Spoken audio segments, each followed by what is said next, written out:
Y bien, señoras y señores, tal como habíamos anunciado, ya está con nosotros el expresidente Ollanta Humala, ¿no? Él está en la región San Martín desde ayer y justamente tuvo un periplo hacia el interior de la región y está en Tarapoto y justamente acá para que usted lo pueda escuchar, ¿no? Y después de mucho tiempo, el presidente Ollanta Humala ha vuelto a San Martín, ¿no? Y digo presidente porque él es ahora el presidente del Partido Nacionalista, ¿no? Buenas noches, buenas noches y bienvenido a Tarapoto y también a Radio y Televisión Imagen. Gracias, Esther, buenas noches.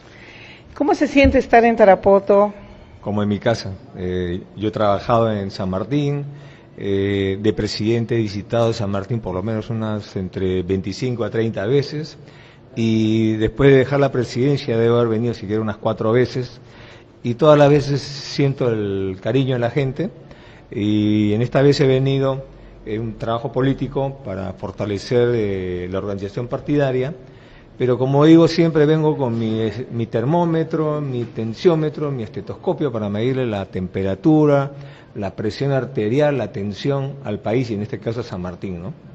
Claro, recordamos cuando usted vino en campaña y bueno, era realmente, usted había levantado mucha polvareda, ¿no? Y realmente era increíble ver, ¿no? A tanta gente con esperanzas, ¿no? Y bueno, que le acogían a usted, ¿no? Pero ya después de su gestión como presidente, supongo que han cambiado muchas cosas, ¿no? Y ha pasado mucha agua bajo el puente también, ¿no? Y de todas maneras hay, como se dice, consecuencias de una gestión, sea buena o mala, siempre hay, ¿no?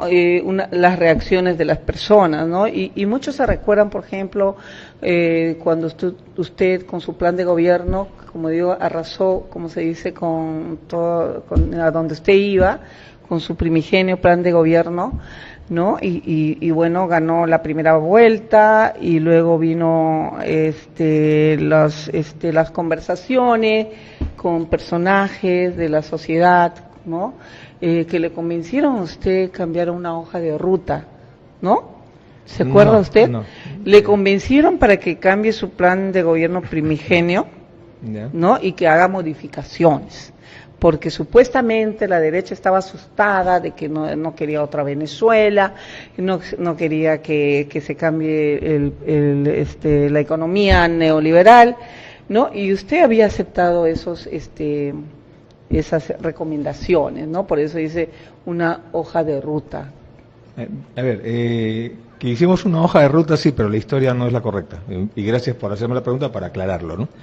Aquí no es que me junté con gente de la sociedad, ¿no? Acá la gente tiene nombre y apellido. Con FIEP y todos ellos, ¿no? Para nada, es más, la Confiep aportó $200.000 en contra de mi campaña, de los cuales... $2 millones, perdón, de los cuales... Pero cuando a usted ya le vieron que había ganado las elecciones y que se iba a una segunda vuelta... No, justamente en la segunda vuelta aportaron esa plata, pues. El tema acá es el siguiente, ¿no? Nosotros fuimos, en el año 2006, fuimos por un cambio de constitución y perdimos las elecciones. Ganamos la primera vuelta y perdimos la segunda vuelta. En el 2011 ganamos la primera vuelta con un cambio constitucional, pero no obtuvimos la mayoría que nos permitía asegurar que íbamos a ganar. Es en esas condiciones, no porque la Confiep o gente de la sociedad vino a convencernos, acá nadie lo convence a nadie. Acá lo que vimos es una figura en la cual, habiendo recorrido el país, nos dimos cuenta de que el cambio constitucional no tenía un apoyo mayoritario, arrasador, como sí lo tenía el resto de propuestas, ¿no? Como la política social, los programas sociales, etcétera. Entonces, frente a eso, y no por la Confiep, frente a esa situación, tuvimos que posponer el tema del cambio constitucional, ir a una hoja de ruta que es un resumen ejecutivo del plan de gobierno, ¿no? Y si usted mira la hoja de ruta, hemos cumplido el 95 al 96%, ¿no? Mire los programas sociales. Pero además, pongamos las cosas sobre la mesa. ¿Quién ha hecho más por San Martín? Puede haber gente que esté a favor y en contra, o en contra. Eso es normal cuando uno tiene una gestión pública. Pero ¿quién ha puesto más plata y ha hecho más obras por San Martín? Yo le pregunto, ¿usted podría caracterizar en San Martín alguna obra de este gobierno, algún puente que ellos lo hayan iniciado y terminado? Yo no veo ninguno. Pero usted mira en San Martín, empezando por la vía de evitamiento, el aeropuerto, el puente Tarapoto, el puente Pucayacu, el puente Punta Arenas, el puente... Hemos hecho 42 puentes acá, ¿no? Hemos asfaltado la carretera que va desde Juanjuy, ¿no?, hasta Tocache, y de Tocache hasta Nueva Progreso y Tingo María. Lo hemos asfaltado, pero hasta Ucayacu no era asfalto, ¿no? Hemos hecho colegios emblemáticos, los hospitales los hemos hecho nosotros, el de salud y el del MINSA, más de 30 programas sociales, mire, Beca 18, Pensión 65, Cuna Más, Jaliguarme, etcétera. Entonces, todo eso es una gestión de gobierno, ¿no?, que nos ha costado mucho trabajo y que nos duele que hoy día veamos que este gobierno no continúa la cobertura de la política social. Yo vengo de Bellavista y hay una queja de muchos adultos mayores que no tienen la pensión 65, se las han quitado.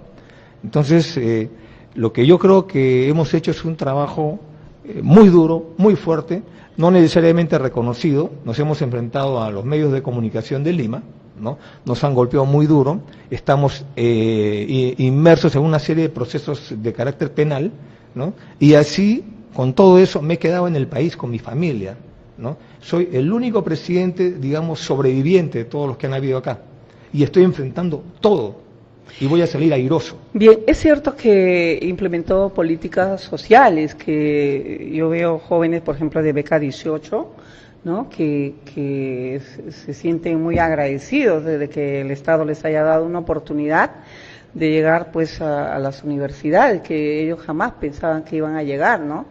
Es cierto que eso es un gran programa social, ¿no? Y que en un país como el nuestro, donde los estratos sociales son tan diferenciados, ¿no? Y entonces llegar con esta beca 18 a los rincones más recónditos del país y sacar de allí a los jóvenes talentos realmente es muy importante, ¿no? Y bueno, y eso creo que sí le reconocen a su gobierno, igual que los otros programas que usted ha mencionado, ¿no? Pero el tema se vino una decepción cuando empezaron justamente la justicia, ¿no?, empezó a delatar como que ustedes, o sea, habían recibido dinero del extranjero, tanto de Venezuela, y finalmente reventó todo cuando Barata mencionó que le habían entregado a Nadine Heredia $3 millones, ¿no?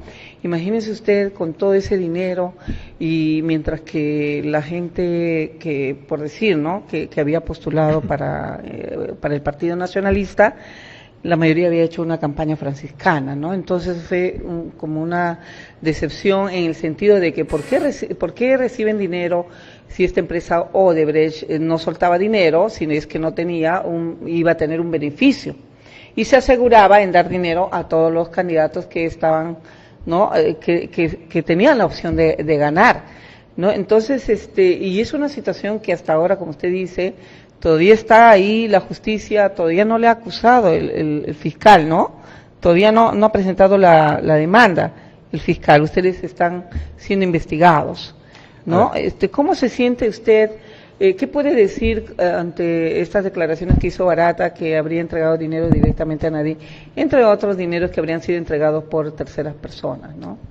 A ver, usted ha hecho una pregunta larga y voy a tratar de responder, sí, hacer una respuesta para corta, ver el contexto también, ¿no? Una sí. respuesta corta. Mire, en principio a nosotros no se nos acusa por ningún acto de corrupción. Sí, no hay ninguna acusación. Así, no, nadie puede decir que nos acusan por un acto de corrupción, o sea, haber tomado un sol siquiera o 10 centavos siquiera del erario nacional. Nadie puede decir eso porque no lo hemos hecho. Diferente es el caso de García, Kuczynski, Toledo y de gobernadores regionales, alcaldes, congresistas, etcétera. En segundo lugar, cuando dice que los congresistas han hecho campañas franciscanas, yo he visto las campañas a nivel nacional y no las he visto tan franciscanas. Bueno, franciscanas porque los empresarios apoyaban a ese candidato. Bueno, eso, ok, ¿no? En tercer lugar, ¿no?, a nosotros no se nos está acusando por nuestra gestión de gobierno.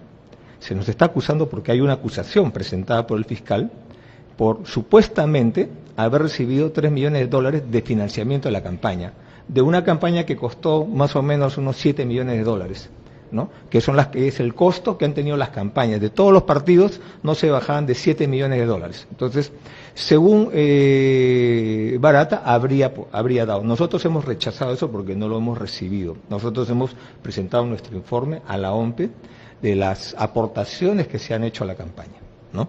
Entonces, insisto, a nosotros no se nos acusa de corrupción. En segundo lugar, ustedes no han recibido los 3 millones de dólares. No, eso es mentira. En segundo lugar, ¿no? En el supuesto negado, como dicen los abogados, ¿no? Que hubiera habido un financiamiento de una empresa a nuestra campaña, ¿no? Eso no es delito en el Perú, porque el Estado no le paga a los partidos políticos la campaña. Los partidos políticos se nutren de aportes de campaña de los congresistas, de militantes y de empresarios, ¿no? Esa es la verdad de la milanesa, ¿no? Recién a partir de agosto de este año, que se ha dado la ley de financiamiento de partidos, es delito, ¿no? Porque si fuera así, también el escritor Mario Vargas Llosa, cuando postuló a la presidencia, habría cometido un supuesto delito de lavado, porque era así. Y además, si fuera esa lógica tan torcida, tan equivocada que está planteando la Fiscalía, entonces los medios de comunicación que han hecho propaganda en las campañas también están metidos en lavado de activos, porque siguiendo la ruta del dinero, el 80-85% de la plata que va a las campañas políticas va a las radios y a las televisiones nacionales y regionales. Entonces, claro, pero los medios no son gobierno, pero yo le digo, no gastan dinero del Estado, lo que quiera, ni nada. Pero dentro de la lógica enfermiza de la Fiscalía tendrían que seguir la ruta del dinero. Y la ruta del dinero es la radio y la televisión en un 80%, ¿no? Entonces, ¿por qué no entra la radio y la televisión también en este proceso? Porque la Fiscalía no se atreve. Porque en realidad sabe que este es un porque es algo descabellado que incluya a los medios, tan descabellado como creer que el financiamiento de una campaña es lavado de activos. Sin embargo, a nosotros sí nos tienen procesados por una cosa que es una cosa que no tiene ni pies ni cabeza. Y eso es así, ¿no? Claro, lo cierto es que, como usted dice, no, en esos años no está, como se dice, penalizado recibir el dinero de, ¿no? Pero además nosotros no hemos recibido de Odebrecht. Han habido lo que cuestiona es que de la caja 2, que era el dinero para las coimas, eso es lo que tiene que investigar la Fiscalía, ¿no? Ya es la parte truculenta, ¿no? Ya buscar el morbo. Lo importante es que dentro de nuestro caso, ¿qué dice la Fiscalía? Que el Partido de los Trabajadores habría aportado a nuestra campaña de un crédito, un fondo que tenía Odebrecht de ellos. Eso es lo que dice la Fiscalía. No tiene ninguna prueba material objetiva de ese tema. Sin embargo, con eso nos tiene procesados, ¿no? Entonces, insisto, en el Perú recién se ha dado una ley de financiamiento de partidos políticos a partir de agosto de este año. Hasta antes de agosto eso no era delito. Entonces están criminalizando el financiamiento de partidos como si fueran organizaciones criminales que lavan dinero. Y eso es peligroso, porque si esa tesis va a cuajar, entonces todos los medios de comunicación que han pasado una propaganda de un congresista, de un presidente de la República, están también inmersos en esta cadena de supuesto lavado de activos, que es un disparate. Claro, pero el caso es que la Fiscalía acusa de esa manera porque las personas que recibieron el dinero no declararon. Y entonces, si usted es una persona honesta y dice, oye, me van a dar 2 millones, pero me van a dar así, entonces yo tengo que pensar, pero se supone que es una empresa formal, y si una empresa quiere donar, en buena hora, que done su dinero. Además, una cosita, ya que usted lo dice, ¿no? En el año 2006 o en el año 2011, ¿quién podría pensar que Odebrecht es lo que era? ¿Quién podría Nadie sospechaba de Odebrecht. Nadie sospechaba, pues, ¿no?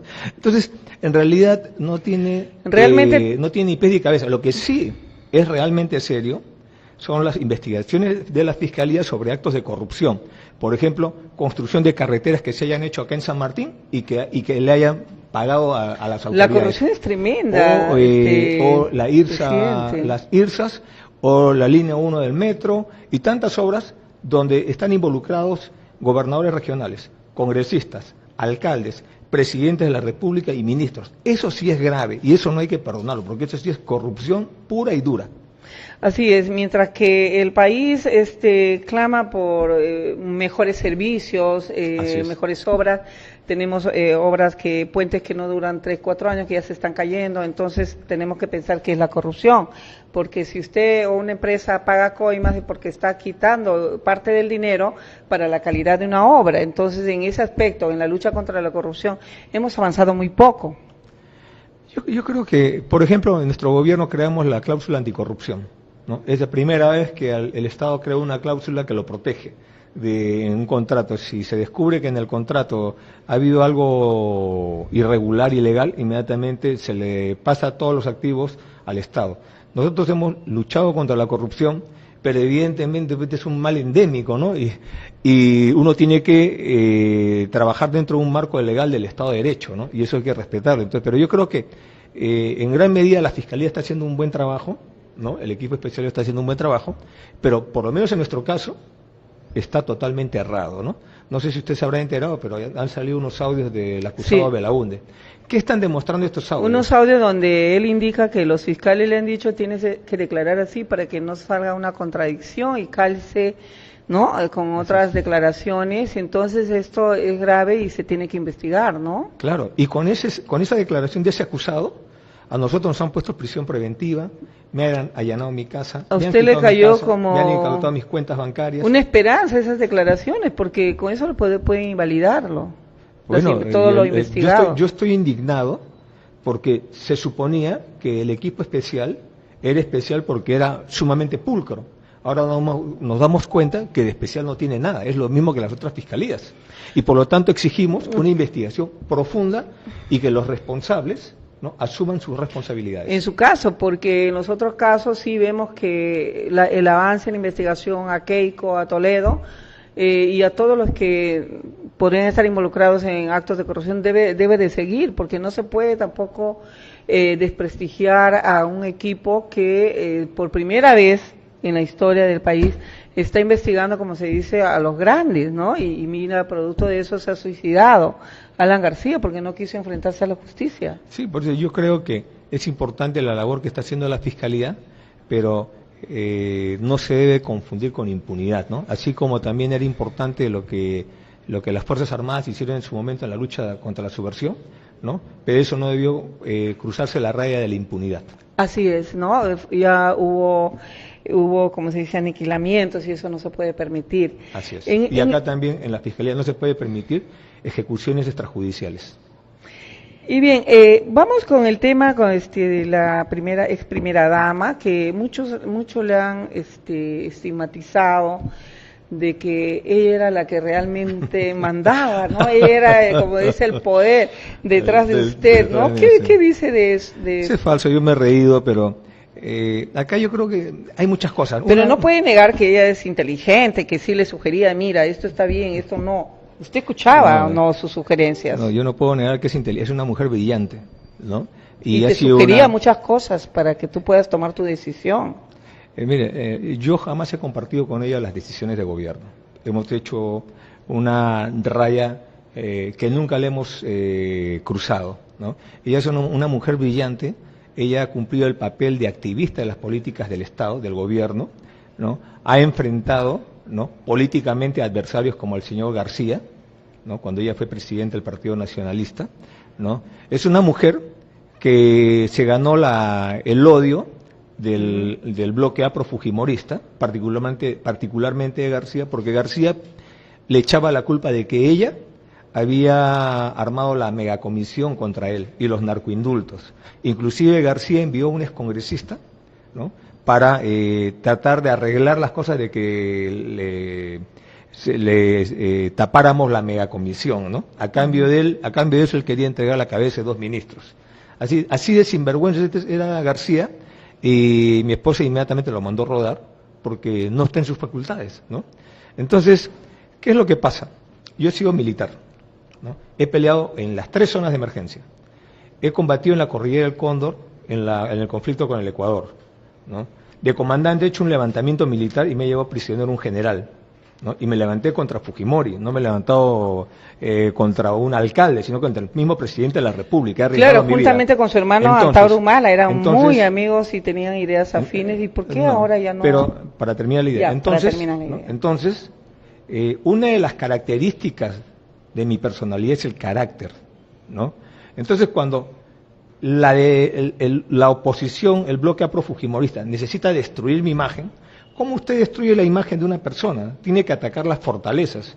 Si este señor es una persona de carácter fuerte, tenemos que cambiarle esa historia y convertirlo que es un gatito al lado de su esposa, ¿no? Si una persona es deportista, hay que hacerlo creer que no es deportista. Si una persona, ¿no?, es muy inteligente, hay que hacerlo creer que es un cuadriculado. Es una estrategia que impuso el APRA, ¿no? Esa es una estrategia del APRA, del Fujimorismo, del Grupo El Comercio, de la CONFIEP, ¿no?, que han sido nuestros enemigos. ¿Cómo van a revertir esa estrategia? Porque... Bueno, con paciencia oriental, estamos saliendo de todo esto. Mire usted, le han hecho bueno, Nadine ha quedado como que ha mentido con respecto a sus agendas. ¿Cómo logró cómo quedó ella, ¿no?, después de negar? Obviamente esas agendas se pasearon por toda Europa.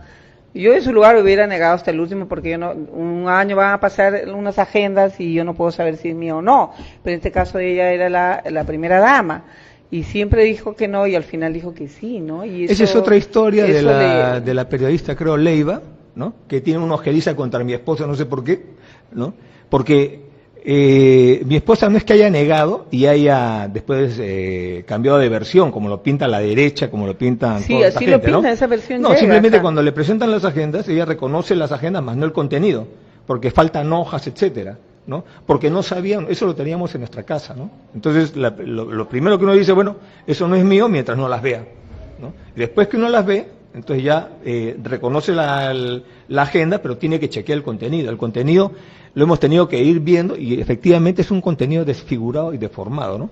Pero como yo le decía, o sea, yo creo que en el Perú no se perdona el éxito de la mujer, ¿no? Normalmente hay un machismo, ¿no?, atávico acá, que no se perdona el éxito de la mujer. Lo que quiere es una mujer que esté detrás del marido y que sea prácticamente un florero en la mesa, ¿no? Y hoy día no podemos impedir que nuestras hijas, nuestras mujeres, ¿no?, sean profesionales, sean inteligentes, sean tan capaces como un hombre de ganarse la vida y sacar adelante una familia y apoyar al esposo, ¿no?, y viceversa. Eso es lo que hicimos nosotros. Y bien, ahora usted como presidente del Partido Nacionalista y que está recorriendo el país, entonces viene con una propuesta, porque usted se va a presentar el 2021. Por favor, lo que me preguntan. No, ahorita mi única prioridad es cohesionar a mi familia, que ha estado golpeada por todos estos problemas, todas estas medidas, todas las medidas que están en el manual de los fiscales nos las han impuesto a nosotros, ¿no? Y yo tengo 3 hijos menores.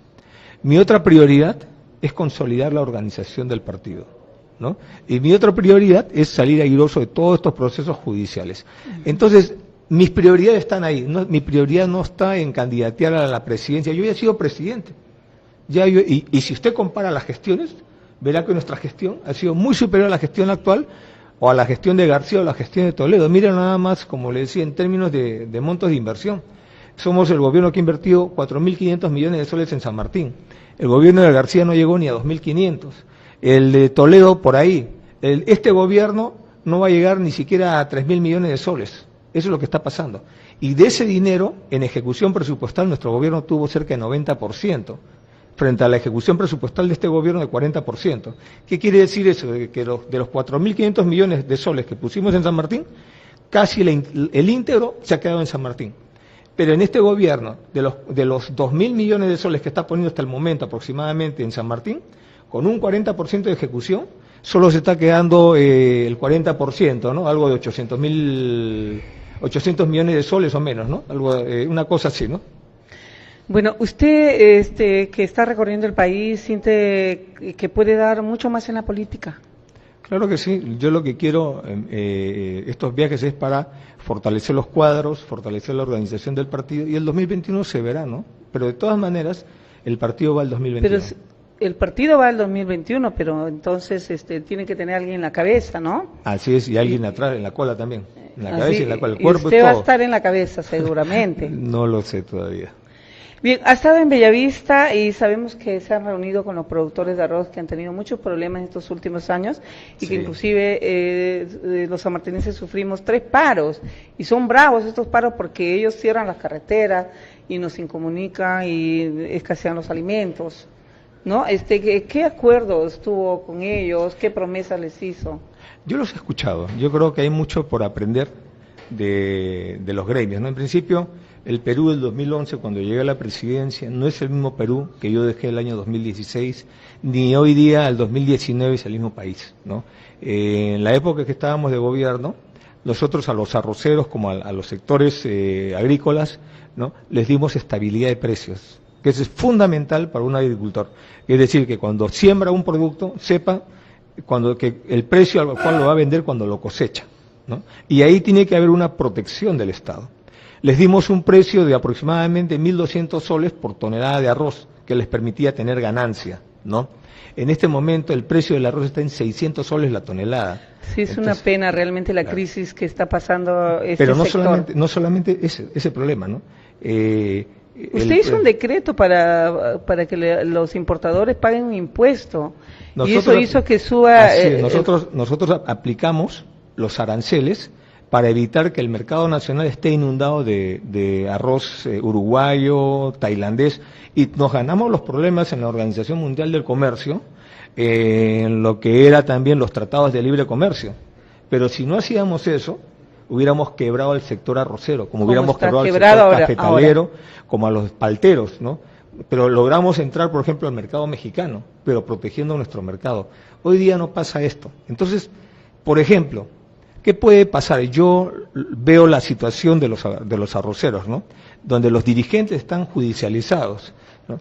Entonces, mira, esta zona es una zona que le hemos devuelto después de muchos años, después de 30 años de vivir en estado de emergencia. En mi gobierno levantamos el estado de emergencia y le dimos el estado de derecho. Donde habían bases militares, las convertimos en comisarías, ¿no?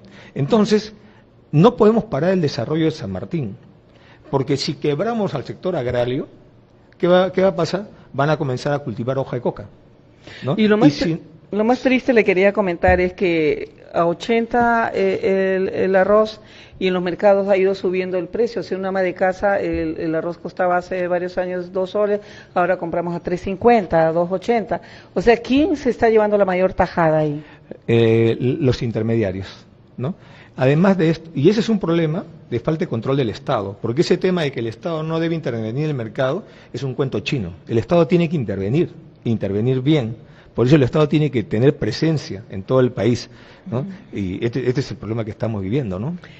Bien, le agradecemos mucho el hecho una cosita sí, más, claro perdón, que sí. En el tema de la problemática del agricultor, nosotros le llevamos infraestructura vial, ¿no?, porque eso aumenta los costos de producción, ¿no? Entonces, hoy día, de acá, qué sé yo, a Bellavista, lo puede hacer uno de repente en 2 horas, 2 horas y media, pero si no había carretera lo hacía en 5 o 6 horas. Así era.